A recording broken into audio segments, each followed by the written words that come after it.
another one of our read alouds. Today we're going to be doing the read aloud of Bible Readers, 3 Stories in 1, Level 1.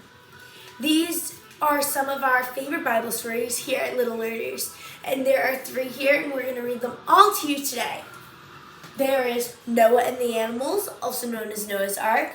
There is Gideon's Battle, and there's Queen Esther. All 3 of these are great Bible stories, and they've been condensed down to make it a little easier for you all to learn and read from them. So today I'm going to be reading them aloud to you all. If you have this book, you can join along and go through as I read. And if you don't worry, I'm going to be showing you the pages, and I'll be showing you all the pictures and everything to go with it too. And if you just want to relax, lay your head down, maybe draw, and listen to me as I read these 3 amazing Bible stories. And the first one we're going to be reading is Noah's Ark. Long ago, there lived a good man named Noah. God loved Noah. Other people were not good. They did bad things to one another. God decided to flood the earth to stop the bad people. God gave Noah a plan. God said, "Make a big boat. Take food and your family inside. I will send you birds, animals, and every creature. I'm going to make a flood, but I will keep you safe."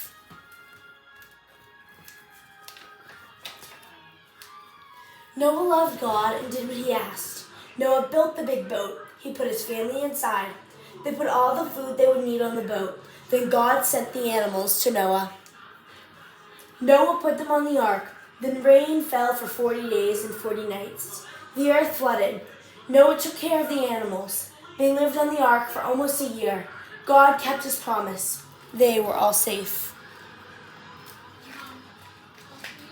God sent the wind to dry up the water. It took a long, long time for the water to go down. Noah kept waiting for dry land. Then one day, God spoke to Noah. God said, "Come out of the ark now. Bring the birds, animals, and creatures," he said. Then God made a new promise. "I will never flood the earth again. When people are bad," God said, "see my rainbow. It is the sign of my promise." Okay, before we move on to the next book, which is Gideon's Battle, I have a question for you all to think about as we keep reading all about Noah's Ark. My question is, what sign would you want to be in the sky, or really be anywhere, that would help you remember that God will never flood the earth again when people are bad? Gideon's Battle. A man named Gideon heard an angel. "Gideon," said the angel, "God is with you. He wants you to save his people." Gideon said, "How can I? My men are farmers, not fighters." The angel said, "You can fight, Gideon," asked the Lord. How do I know you want me, God? Show me a sign." "Is it you talking to me?" God showed Gideon signs. Gideon believed. Gideon called his men. "Meet me by the water. We will fight our enemy." Many men came. God saw all the men. "You have too many." God said, "Keep only 300 men. Gideon, what God said. Gideon did what God said. He told his men to get in line. Gideon gave each man a horn.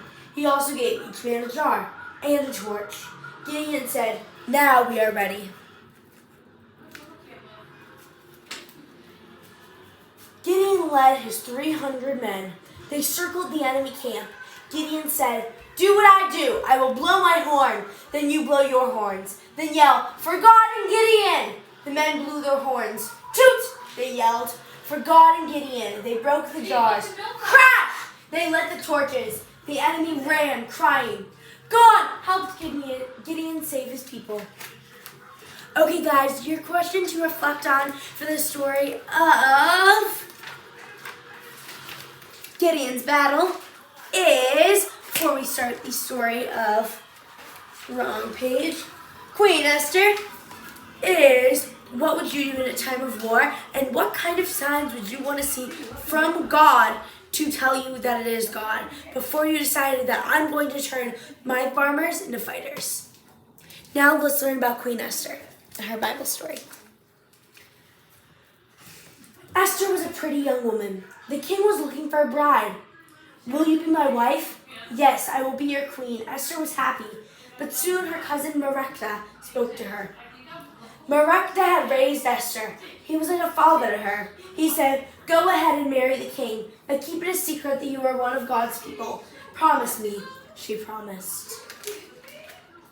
A man named Haman worked for the king. Haman asked the king to make a law. The law said that everyone had to bow down to Haman. He tricked the king into passing this law. Then Haman said, "If someone doesn't bow down, let's get rid of them." The king agreed. Mordecai heard about this. He wanted to bow only to God. So did his cousin and God's people. The news passed through town.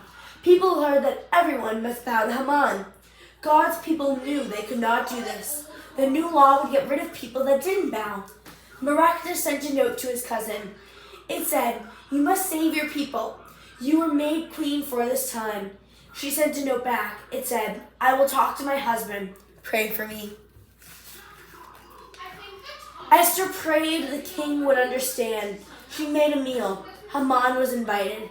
Then she went to the king. He was happy to see her. "Please come to dinner," Esther said.